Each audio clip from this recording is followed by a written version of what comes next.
Now let's work on the eyelashes as well.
Let's work on the hairline as well.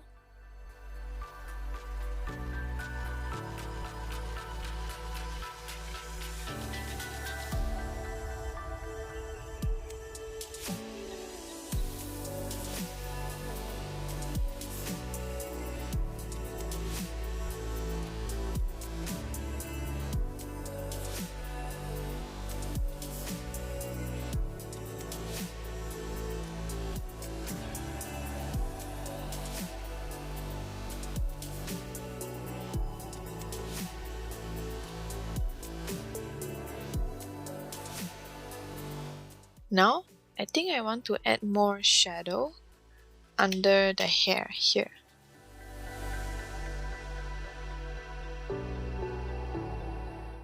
Remember how we choose a shadow color? First, color pick the skin color. Make the saturation higher, make the brightness lower. Set the mode tool, multiply. Let's put some shadow around the hairline as well to make the transition looks more natural.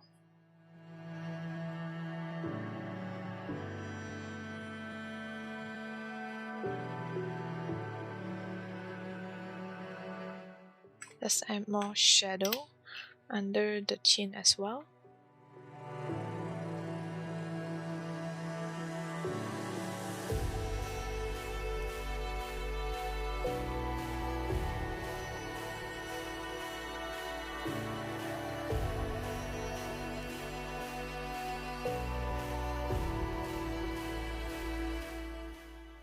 Now I want to check my portrait by flipping the canvas. Image rotation, flip canvas. Now I've noticed there is some small adjustments that I need to make. So to make the adjustments, I like to use the liquify tool. Let's go to filter and select liquify here. This window will pop up and let you adjust the shapes. I will use the first option here. It's called the forward warp tool.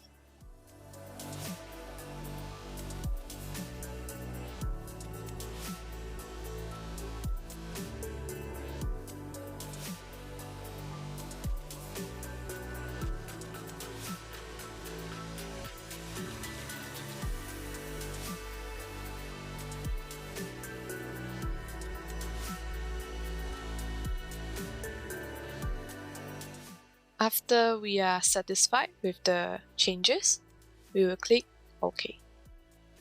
Let's flip the image back.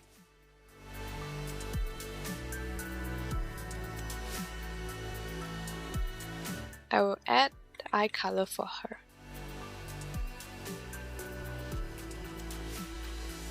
Let's zoom in. Select the soft round brush.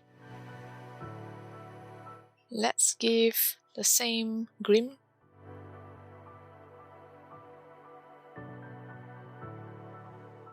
You can also use any brush that you like to use. In the image reference, she has green eyes. I think I will give my portrait the same green eyes. To pick the color, I will first go to the hue slider here and move it to green color area. The eye color looks medium saturation, so I will put medium saturation here. And it looks very dark, so I will reduce the brightness a lot. Let's try it here to see. Right now, our color is still too bright, so we will reduce the brightness even more. We will adjust the sliders until we get the result that we like. Now I think this looks fine.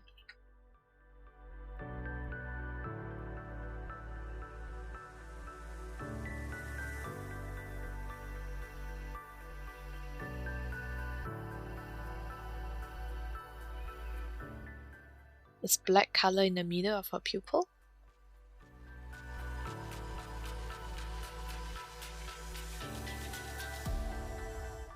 And there's also some very dark edge.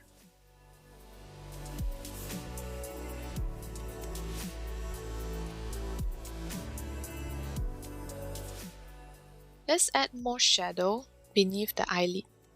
So first, we'll select, let's say, the skin color here.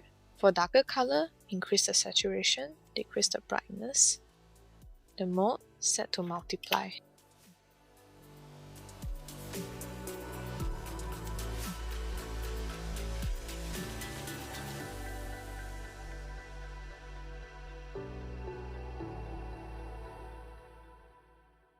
Now let's add some reflection light to the eyes. Let's set the brush back to normal. Select the color here. For reflection, it will be slightly brighter and low saturation.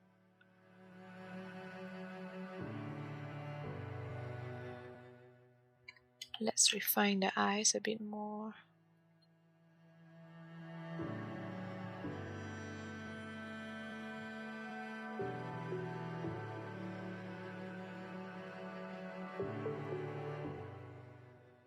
Now let's give the same specular highlight they have here to our portrait. To do that, I will pick the semi-hard round brush. This looks white color to me. Just pick a white color from the color wheel.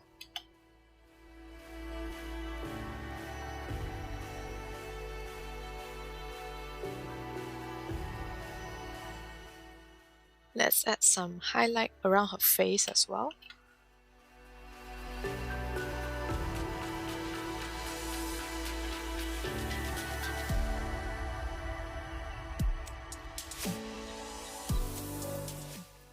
Now, I think the eyes are slightly too big.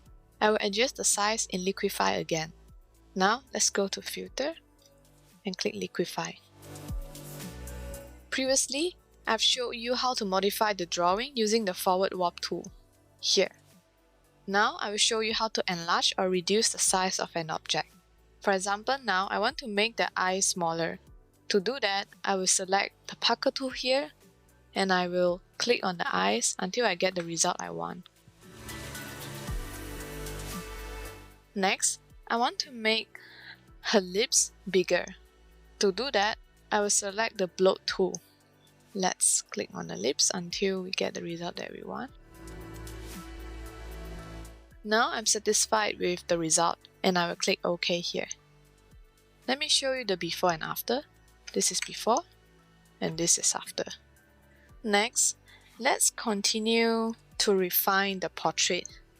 I will select this brush.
Now, I will add some foliage in the background.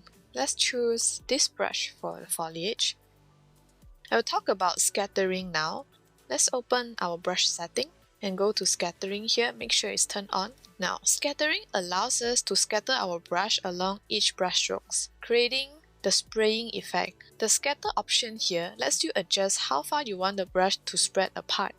Let me show you the difference here. Let's hide this layer for now and open a new layer. This is with the scatter turned off, which is 0 here, and I'll turn it on, set it to high. The count here lets you adjust the amount. So let me show you. This is very low amount and this is high amount. Let's turn this on again. Now let's pick a color and try it out. Let's put this layer underneath our portrait layer and rename it to foliage. Let's pick a green color for our foliage.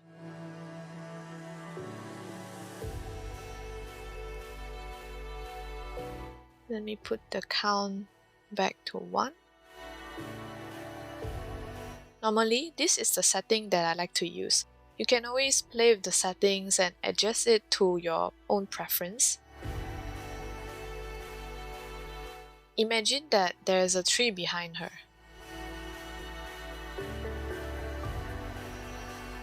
After we have done adjusting the scattering, I will show you color dynamics. Let's turn the color dynamics on. By default, Photoshop will paint only using the color you pick. But with color dynamics turned on, you can control and randomize the hue, saturation, and brightness of your brush as you paint. Let me show you how it works. I will put the amount higher. The higher the amount you put, the bigger the changes. Now you can see that there are some varieties on the hue, saturation, and brightness. But for now, I think it doesn't look natural because the varieties are too big. I want to make it lower. I will set 10% each. This is my favorite setting normally, but of course, you can always play with the settings and adjust it to your preference. Let's increase the saturation.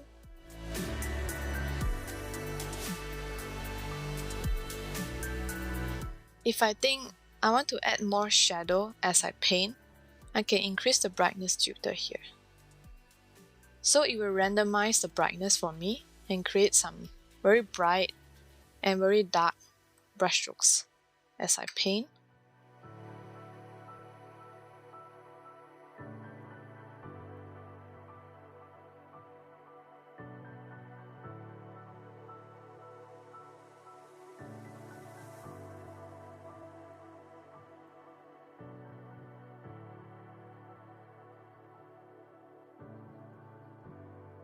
Now that you already know my rendering techniques and my brushes, in the next lesson, I will show you how to add colors.